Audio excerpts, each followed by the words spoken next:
크리스마스 예배에 오신 여러분들을 환영합니다. 특별히 지난 한 주간이 구정 명절 연휴 가운데 있었습니다. 한 주간도 지켜주신 은혜 감사합니다. 또 이제 오늘이 2월 첫째 주일입니다. 2월에도 새로운 은혜 주시옵소서. 이 간절한 마음으로 오늘 예배 드리기로 합니다. 우리 함께 오 나의 자비로운 주여 함께 찬양하시겠습니다.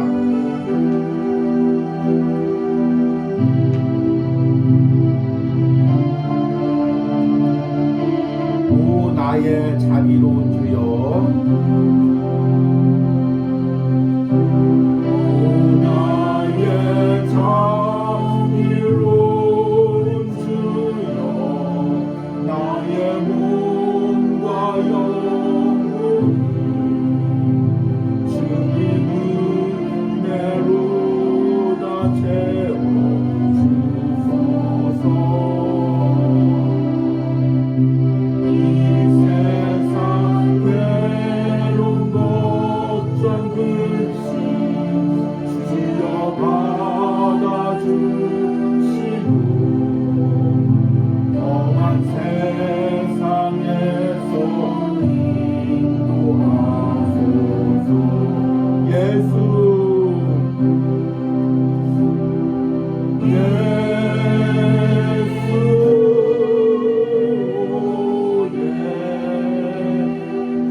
다시 한번 찬양합니다. 오 나의 자비로운 주여 예 자비로운 주여 나의 몸과 영혼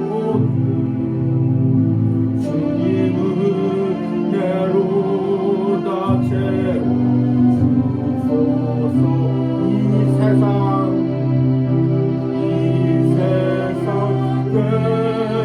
걱정 근심 주여 받아주시고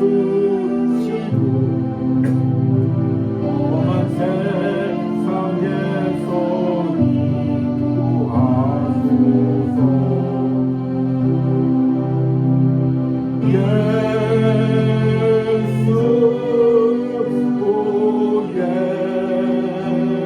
인도하소서. 예수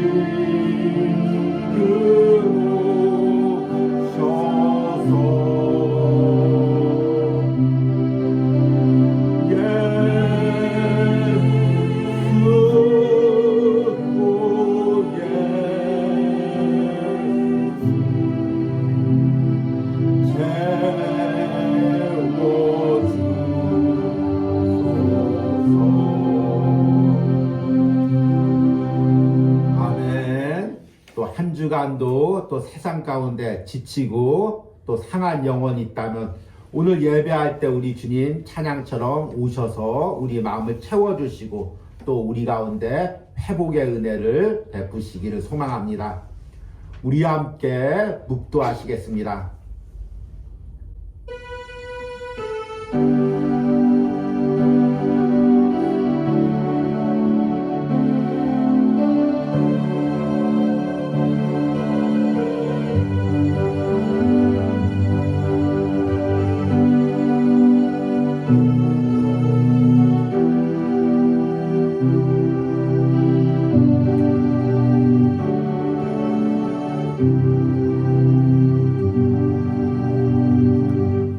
그러므로 형제들아 내가 하나님의 모든 자비하심으로 너희를 권하노니 너희 몸을 하나님이 기뻐하시는 거룩한 산 제물로 드리라.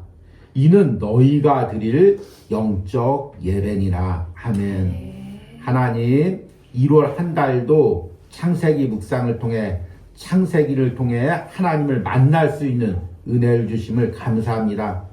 또 지난 한 주 구정 명절 가운데 쉼과 회복의 은혜를 주심을 감사합니다. 이제 2월 첫째 주일 예배를 드리며 다시 한번 우리가 창세기 말씀을 통해 하나님을 만나고 그 하나님이 원하시는 영적인 예배, 거룩한 예배, 살아있는 예배를 드리는 예배자의 삶을 살기 원합니다.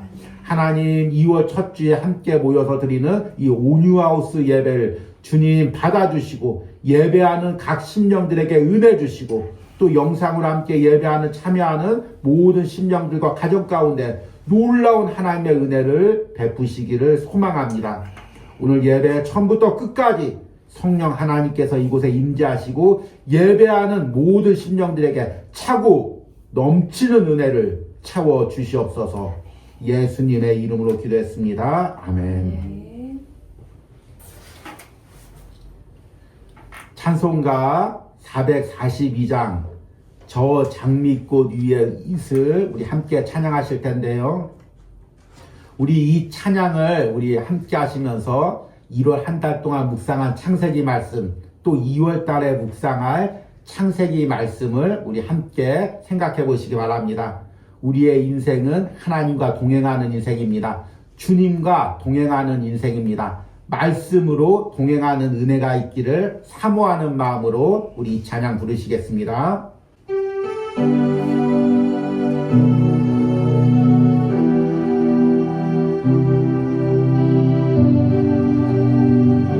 저 장미꽃 위에 있을 저 장미꽃 위에 있을 아직 맺혀 있는 그대에게 귀의 은혜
우리 이 찬양처럼 2월 한 달 동안 우리 말씀 묵상하면서 우리 주님과 동행하는 삶을 살기를 축복합니다. 우리 함께 사도신경으로 신앙 고백 드리겠습니다. 나는 전능하신 아버지 하나님 천지의 창조주를 믿습니다. 나는 그의 유일하신 아들 우리 주 예수 그리스도를 믿습니다.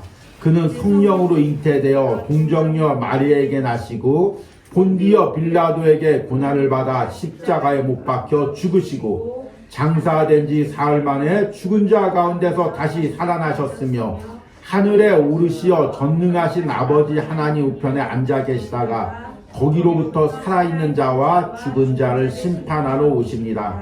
나는 성령을 믿으며 거룩한 공교회와 성도의 교제와 죄를 용서받는 것과 몸의 부활과 영생을 믿습니다. 아멘. 온유하우스 소식을 전해드리도록 하겠습니다.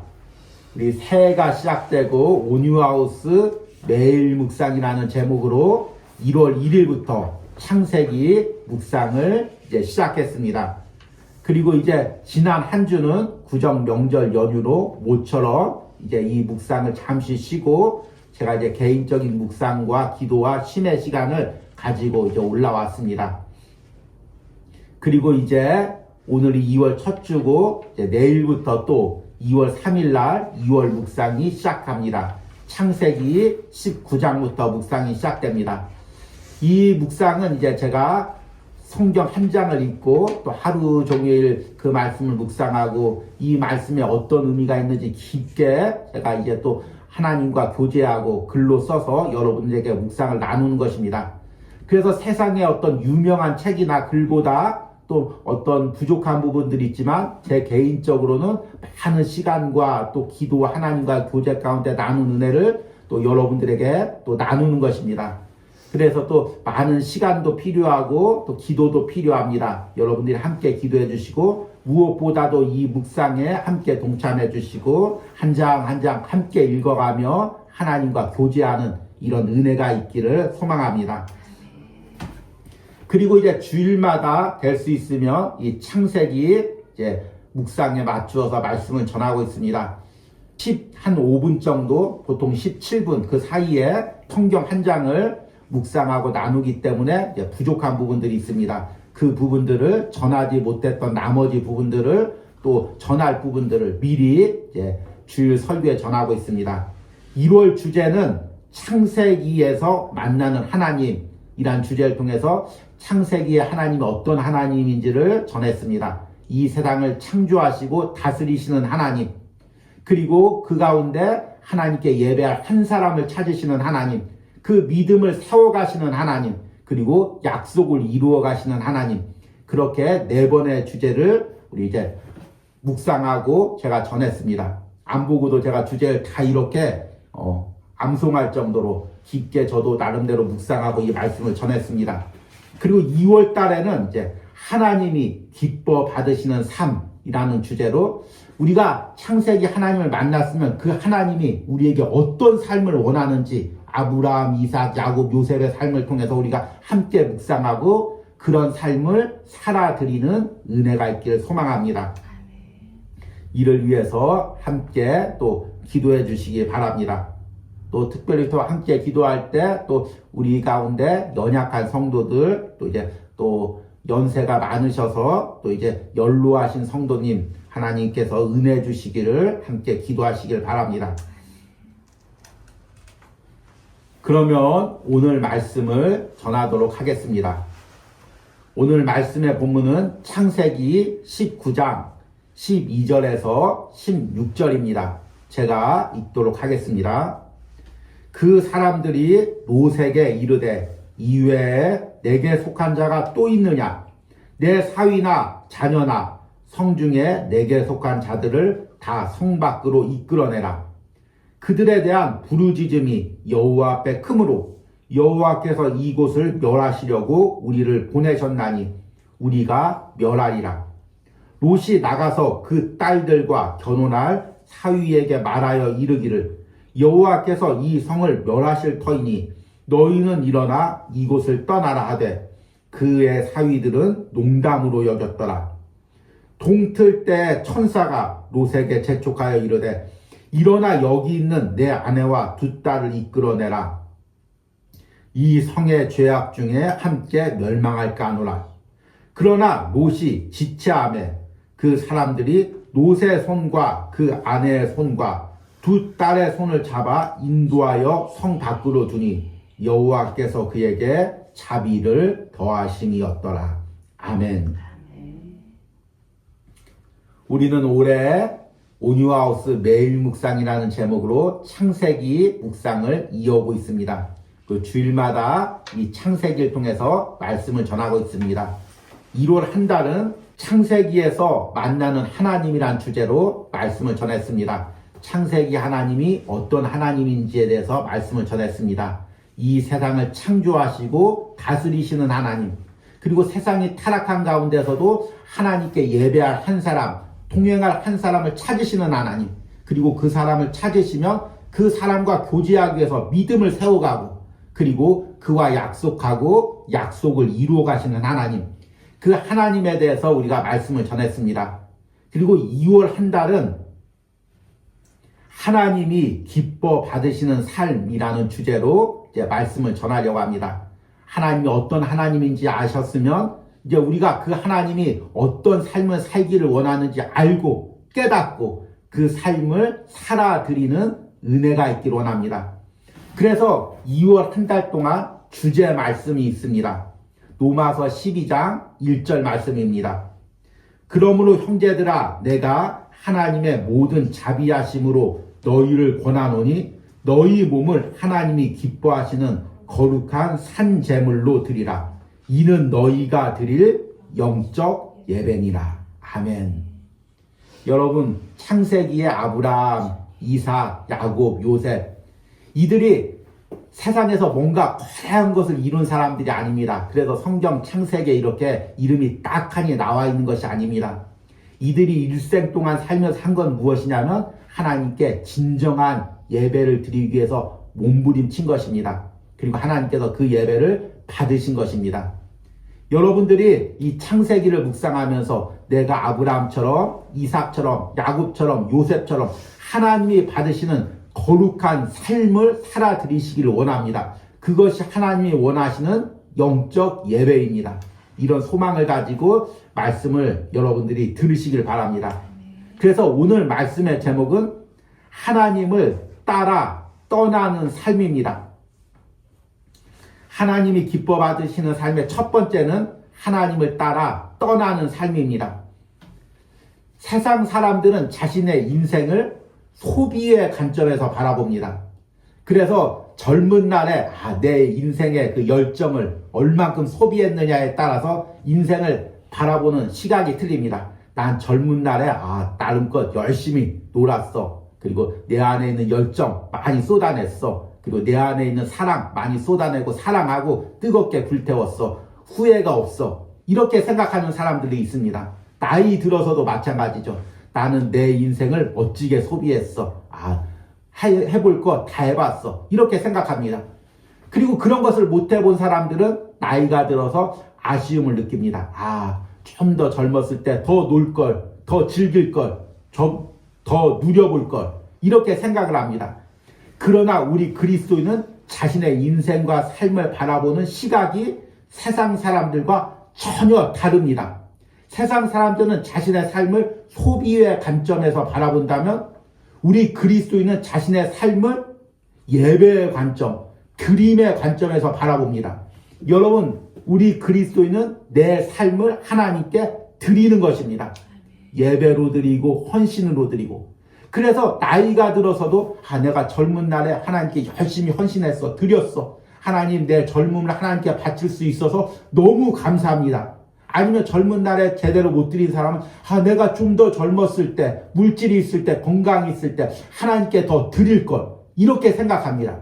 그러니까 세상 사람들은 자신의 인생을 어떻게 소비할까, 어떻게 쏟아낼까, 이것을 초점을 맞춘다면 우리 그리스도인들은 내 삶을 어떻게 하나님께 더 드릴 수 있을까, 여기에 초점을 맞춥니다. 그리고 내 삶을 드린다는 것이 무엇입니까? 삶을 예배로 드린다는 것입니다. 삶을 거룩한 산 제물로 드린다는 것입니다. 창세기의 인물들의 아브라함, 이삭, 야곱, 요셉을 보십시오. 이들이 무엇을 이루었습니까? 어떤 거대한 나라를 이루었습니까? 어떤 거대한 재물들을 모았습니까? 아닙니다. 이들이 그 인생 속에 이룬 것은 한 가지밖에 없습니다. 자신의 삶을 들여서 예배하는 삶을 산 것입니다. 여러분들이 창세기를 묵상하면서 이 은혜를 깨달으시기 바랍니다. 그리고 그렇게 자신의 삶을 드리기 위해서 하나님이 우리에게 제일 먼저 요구하는 것이 있습니다. 바로 오늘 말씀의 제목처럼 하나님을 따라 떠나는 삶입니다. 하나님은 한 사람을 찾으십니다. 예배할 한 사람, 동행할 한 사람을 찾으십니다. 그리고 그 한 사람을 찾으면 제일 먼저 명령하는 것이 무엇이냐면 네가 있는 곳에서 떠나라는 것입니다. 왜냐하면 하나님을 알기 전에, 깊게 교제하기 전에 우리는 세상에 섞여 있습니다. 세상의 죄악 가운데 섞여 있습니다. 그런 상태로는 우리가 예배할 수 없습니다. 그런 상태로는 온전히 하나님께 내 삶을 드릴 수가 없습니다.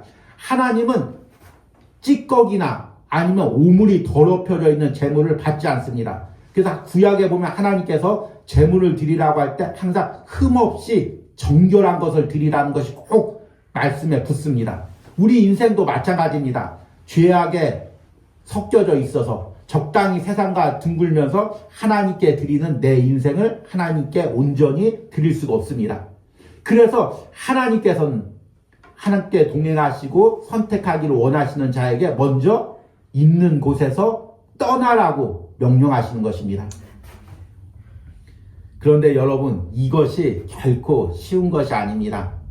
살던 고향 땅, 내가 몸담고 있었던 곳, 오랫동안 함께 교제하던 사람들, 또 누리던 습관들, 이런 것들과 떠나기가 결코 쉽지가 않습니다. 제가 이제 지난 한 주간 동안 어머님이 계신 금산에 이제 다녀왔습니다. 그리고 항상 금산을 이제 갈 때면 아버님이 이제 개척하시고 목회하시던 대전을 지나갑니다. 그런데 제가 이 대전을 지나갈 때 제가 이제 어렸을 때 섬겼던 그 교회, 또 아버지가 목회했던 그 교회가 있는 건물 쪽으로는 될 수 있으면 차를 운전하지 않으려고 합니다. 왜냐하면 그곳을 갔다 오면서 그 교회 건물을 보고 나면 왠지 마음이 서글픕니다. 그때 아버지, 어머니와 고생했던 것, 또 교회가 부흥했던 것, 행복했던 것, 함께 교제 나눴던 성도님들, 그 시절이 너무 그립고 또 그 시절이 또 너무 생각나서 그 건물을 보고 오면은 한 주, 2주 정도는 계속 꿈에 그 건물이 나타나고 어린 시절 부모님과 함께 예배했던 장면들이 자꾸 떠올라서 또 이제 사역과 묵상에 집중하지 못하기 때문에 웬만하면 이제 그쪽으로 다니지 않으려고 합니다. 그런데 이번에 이제 올라올 때 길이 막혀가지고 이제 어쩔 수 없이 그 건물 앞을 지나게 되었습니다. 그리고 또 그 건물을 보니까 또 마음이 또 싱숭생숭합니다. 옛 생각이 납니다. 왜 그럴까요? 내 영혼의 일부가 그곳에 남아있기 때문입니다. 여러분, 고향이라는 것은 그런 거죠. 내가 태어나고 내가 자라고 내 어린 시절을 보내고 내 청춘을 보낸 곳은 내 영혼의 일부가 나와 있습니다. 그래서 재개발이 돼서 그곳이 다 없어지고 실제로는 거기 존재하지도 않는데 꿈을 꾸면 그곳이 그대로 생생하게 재현돼서 나타납니다. 실제로는 다 없어져도 내 마음에, 내 영혼에는 그곳이 남아있는 것입니다. 그러니까 내가 살던 곳은, 내가 태어난 곳은, 내가 또 젊은 시절을 보내는 곳들은, 또 사람들과 오랜 교제했던 곳은 내 영혼의 일부분이 남아있는 것입니다. 그런데 그곳에서 분리돼서 떠난다는 것은 내 몸의 일부분이 떨어져 나가는 아픔이 있는 것입니다. 그러니 그렇게 떠난다는 것이 결코 쉽지가 않습니다.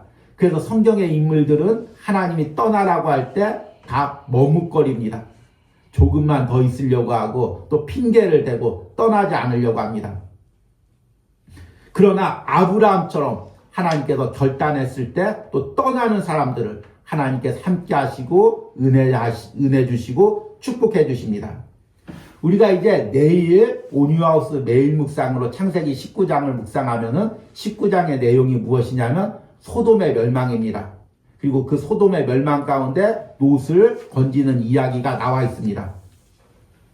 그런데 롯이 이 소돔을 떠나는 과정, 이것이 결코 쉽지가 않습니다.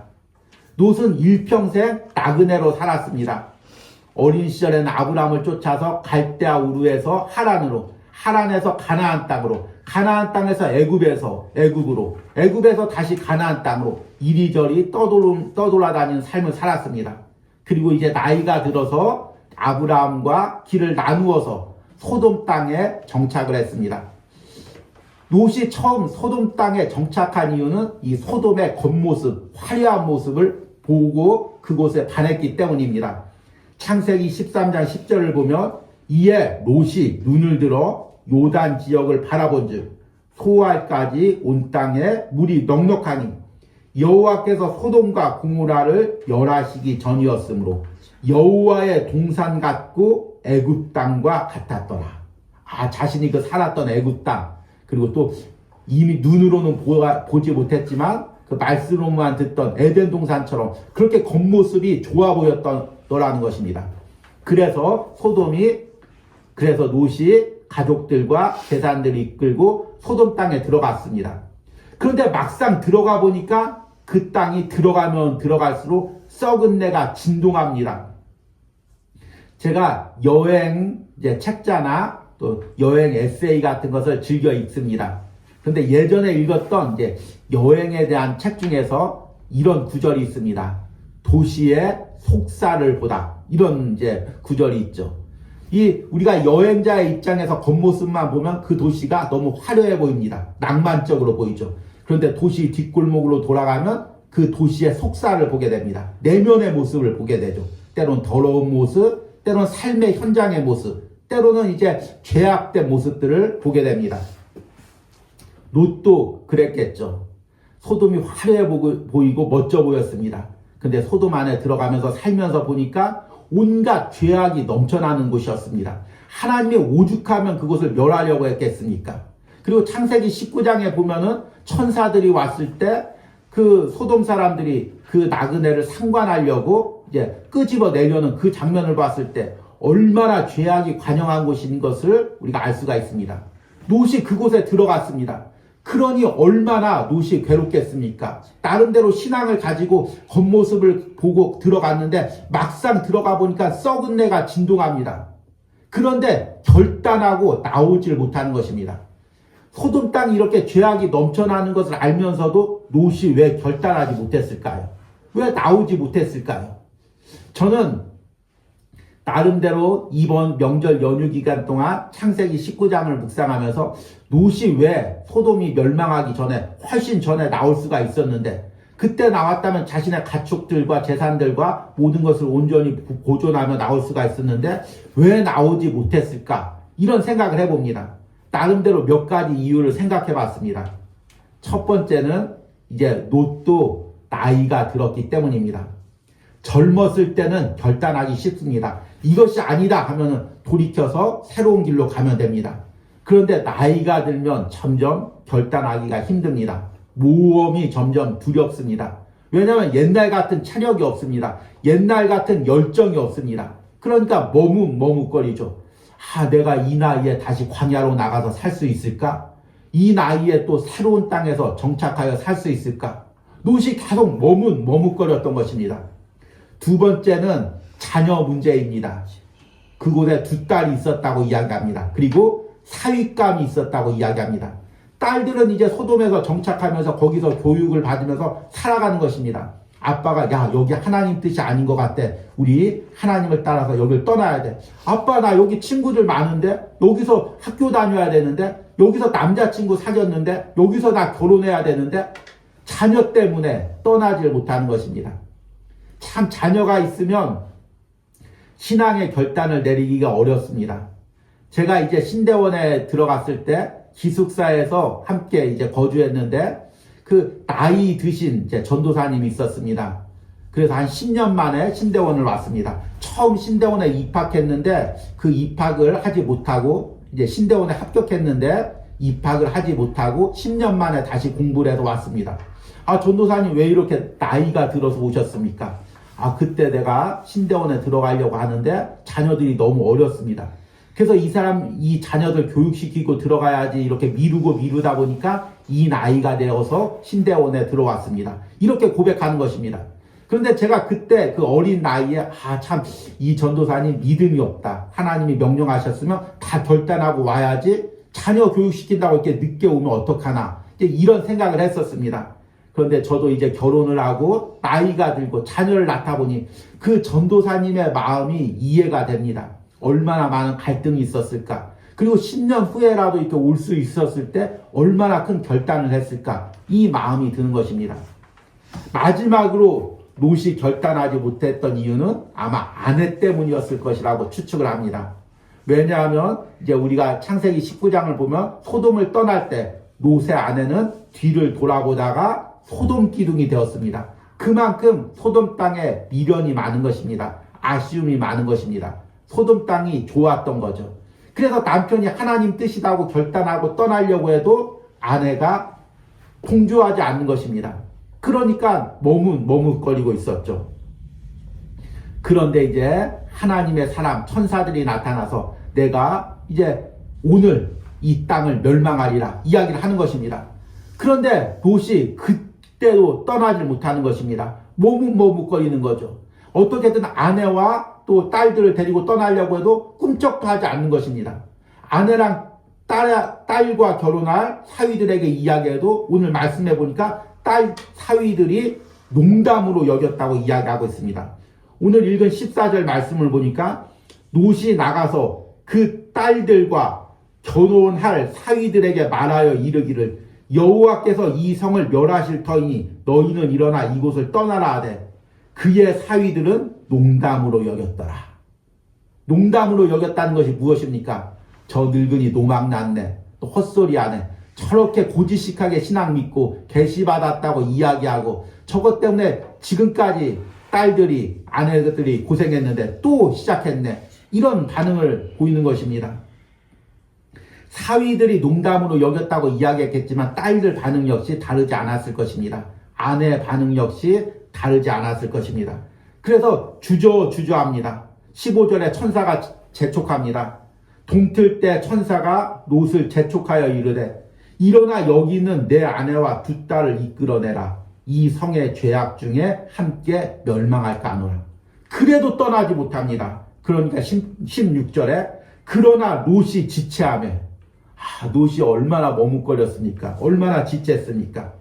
그 사람들이 롯의 손과 그 아내의 손과 두 딸의 손을 잡아 인도하여 성 밖에 두니 여호와께서 그에게 자비를 더하심이었더라.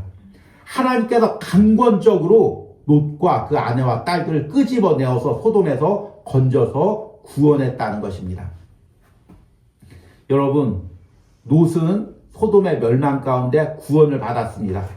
아브라함도 구원을 받았죠. 그런데 아브라함의 구원과 롯의 구원은 무언가 차이가 나는 것 같습니다.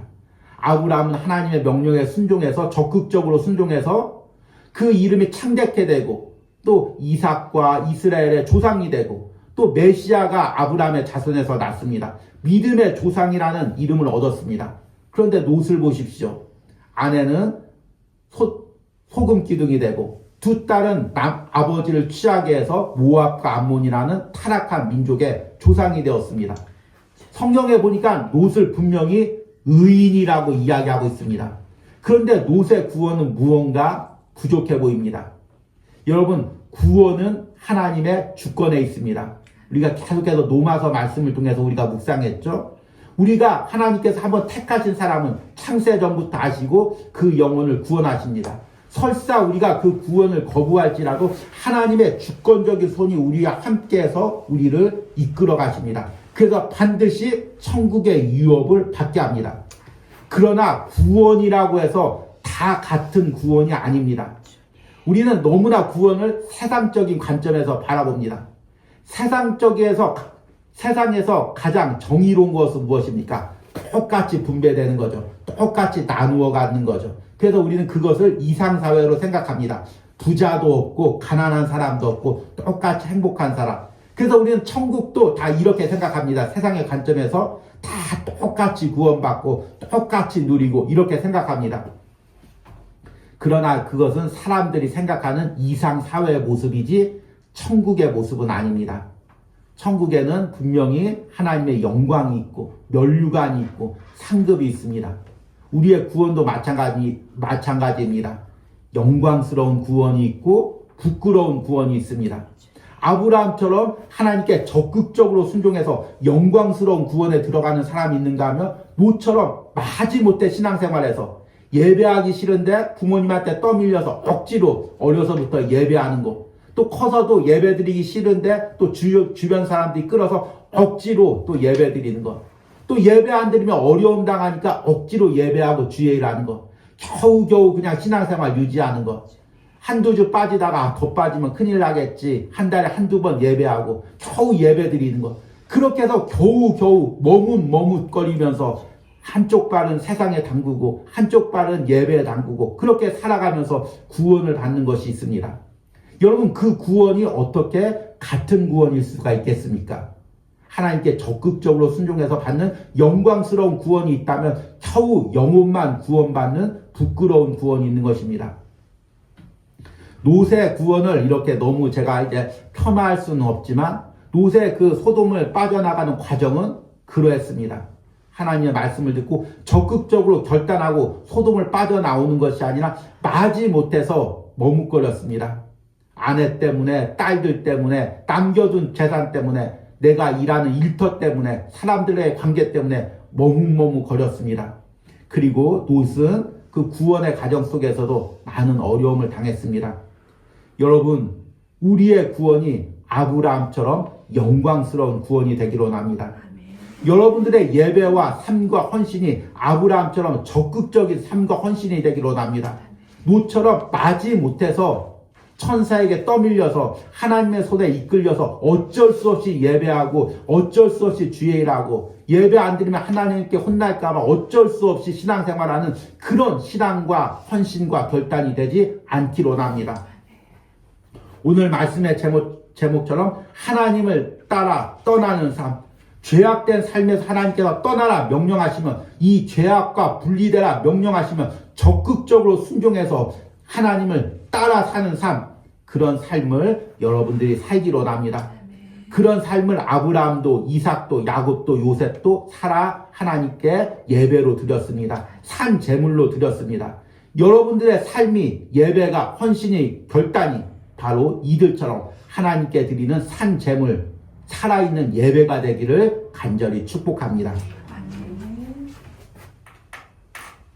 우리 들은 말씀 생각하시면서 주님 내가 여기 있사오니 찬양하시겠습니다. 주님이 우리를 부르실 때 적극적으로 주님 내가 여기 있습니다, 나를 사용하여 주시옵소서 이렇게 결단하는 은혜가 있길 바랍니다. 주님 내가 여기 있사오니 주님 내가 여기 있사오니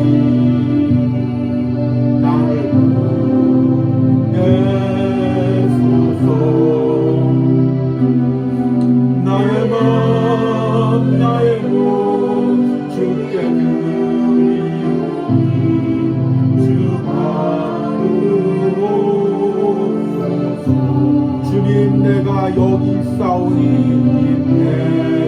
내가 여기 있사오니 나를 써주소서 나를 써주소서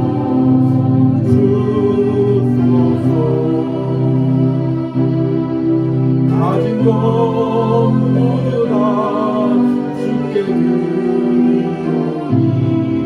주 받으소서. 할렐루야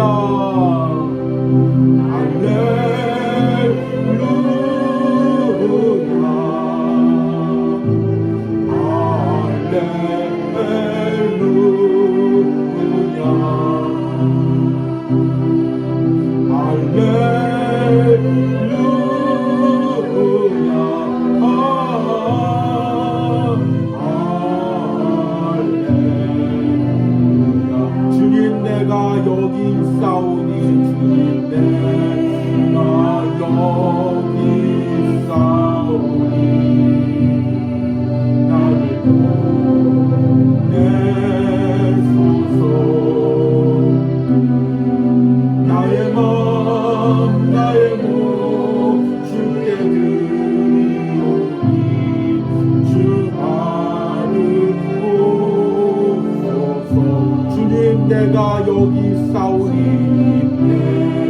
내가 여기 싸우니 날서 주소서 가진 것 모두 다 주께 드리오니 주 받으옵소서. 할렐루야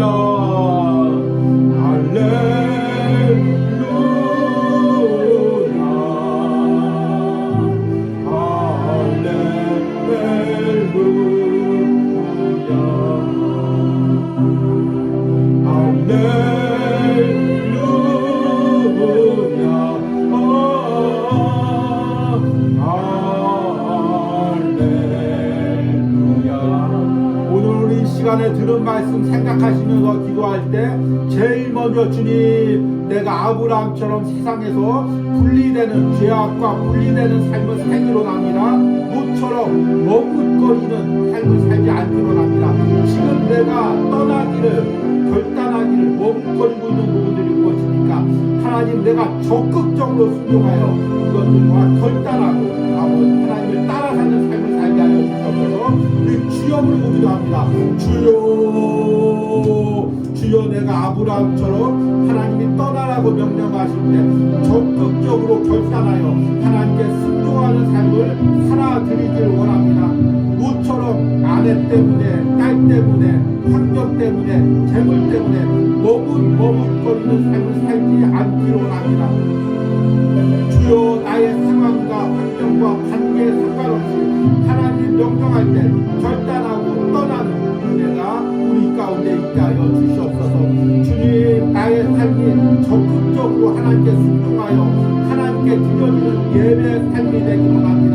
주님, 내가 하나님의 영광스러운 구원 가운데 들어가기로 합니다. 상급 가운데 들어가기로 합니다. 내가 왜 머뭇거립니까? 왜 겨우 신앙생활을 합니까? 왜 겨우 예배를 드립니까? 주여, 하나님께서 나를 주관하여 주시옵소서.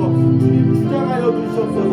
내가 매 순간 적극적으로 순종하고 적극적으로 하나님의 뜻에 따라 살고 매 순간 시간과 결단하며 분리되는 삶을 살아가기로 합니다. 우리가 한 주간 동안 창세기 묵상을 하면서 매 순간 이런 결단의 삶을 하나님께 올려드리기로 합니다. 이런 은혜를 오늘 예배하는 모든 신령들 가운데, 기도하는 모든 신령들 가운데 베풀어 주시옵소서. 주여 도와주시면 하여 주시옵소서. 우리 두 번째 기도할 때 하나님, 내 삶이 하나님 앞에 드려지는 예배와 거룩한 제물이 되기로 합니다. 우리 주여 부르고 기도하겠습니다. 주여, 주님, 내가 세상 사람들처럼 내 삶을 소비하고 즐기고 쾌락을 누리는 데 중점을 두는 것이 아니라 주여, 내 삶을 하나님께 예배로 드리기로 합니다. 제물로 드리기로 합니다. 이런 은혜를 베풀어 주시옵소서. 주여, 이런 은혜를 허락하여 주시옵소서. 내 삶이 하나님께 온전한 예배가 되기로 합니다. 거룩한 산 제물이 되기로 합니다. 영적 예배가 되기로 합니다. 주님, 내가 하나님 앞에 온전히 드려지기로 합니다.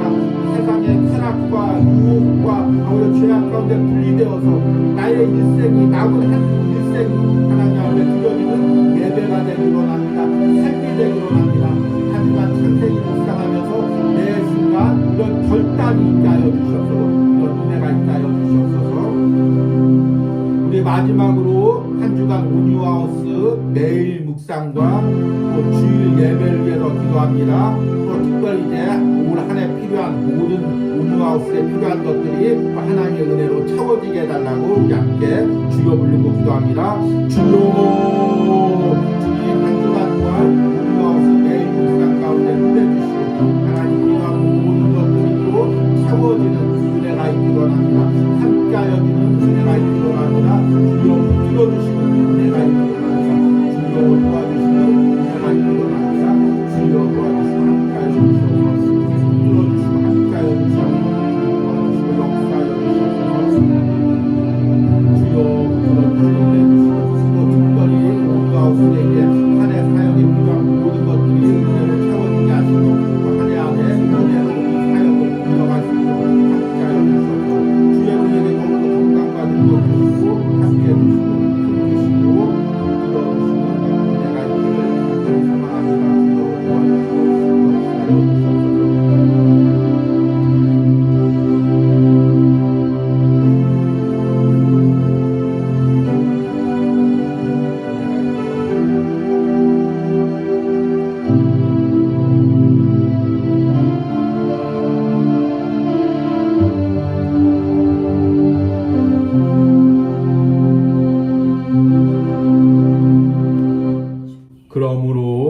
형제들아, 내가 하나님의 모든 자비하심으로 너희를 권하노니 너희 몸을 하나님이 기뻐하시는 거룩한 산 제물로 드리라.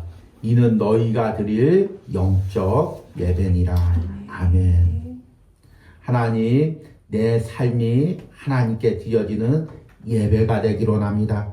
내 삶이 하나님께 드려지는 거룩한 산 제물이 되기로 원합니다. 그러기 위해서 하나님께 매 순간 적극적인 순종을 드리기로 원합니다. 내가 무엇 때문에 머뭇거리고 있습니까? 사람 때문입니까? 환경 때문입니까? 재물 때문입니까? 하나님의 명령에 적극적으로 순종해서 하나님을 따라 사는 삶을 살게 하여 주시옵소서.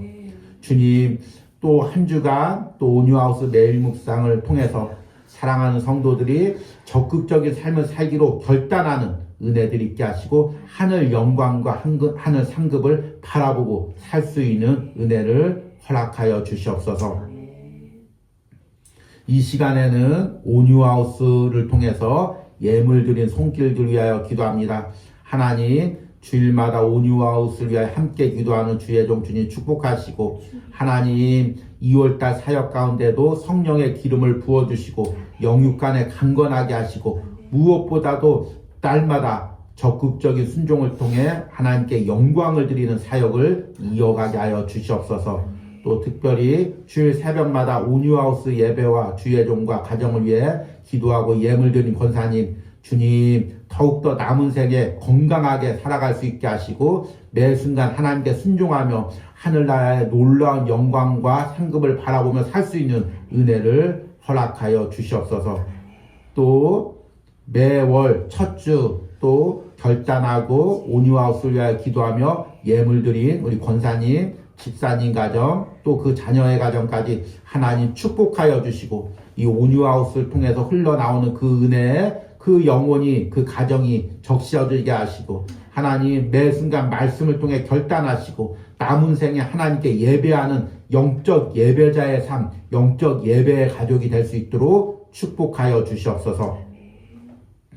하나님, 또 항상 이름도 없이 또 온유하우스를 통하여 예배하며 섬기는 손길이 있습니다. 영상을 통해 온유하우스 매일 묵상에 동참하고 함께 예배하면서 이름 없이 예물 드린 손길 하나님 축복하시고, 하나님 오늘 말씀처럼 그 삶이 하나님께 온전히 드려지는 예배가 되기로 합니다. 그의 삶이 하나님께 드려지는 제물이 되기로 합니다. 주님, 그의 삶을 축복하시고 그 가정을 축복하시고 하나님께서 항상 동행하여 주시고 하나님을 깊게 만날 수 있는 은혜가 있게 하시고, 무엇보다도 하나님 이 온유하우스 묵상을 들을 때마다 그 심령 가운데 하나님 주시는 놀라운 평안과 은혜가 차고 넘치게 하여 주시옵소서. 하나님, 또 나이 드신 이제 할머니를 위하여 기도하며 예물을 드린 또 손길이 있습니다. 하나님 축복하여 주시고, 또 이제 이 노년의 할머니가 하나님 만날 때까지 주님 그 마음의 평안을 주시고 또 고통 가운데 있지 않게 하시고 날마다 예수님께서 외롭지 않게 동행하시며 하늘나라 갈 때 하나님께서 꼭 동행하시고 천국의 영광까지 온전히 인도하여 주시는 은혜가 있기를 원합니다. 이를 위해서 헌신하고 돌보는 모든 손길들 주님 축복하시고, 주님 영육간에 지치지 않게 하시고 하나님 기쁨으로 이 모든 일을 감당할 수 있게 하시고, 또 그 영혼을 돌보고 섬겼을 때 하나님께서 모든 것을 채워주시고 갚아주시고 축복해주시는 은혜가 있게 하여 주시옵소서.